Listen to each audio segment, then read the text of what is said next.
আজ বানাবো বেলের শরবত। বেল নিয়েছি, গন্ধরাজ লেবু নিয়েছি। বেল ভেঙে বেলের শাঁস বের করে নেব। ঠান্ডা জল দিয়ে মেখে নেব। দানা চিবড়ে বের করে নেব।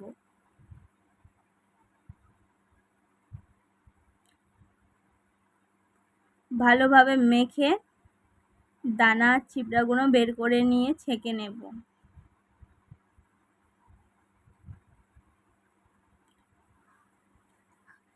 গন্ধরাজ লেবু কেটে চিপে দেব।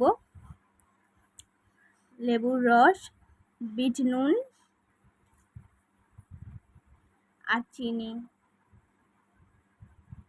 দিয়ে ভালোভাবে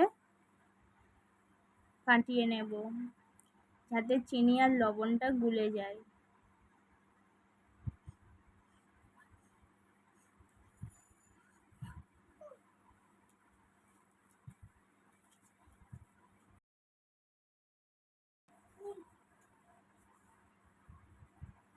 তৈরি হয়ে গেছে বেলের শরবত। সম্পূর্ণ ভিডিওটি দেখার জন্য ধন্যবাদ।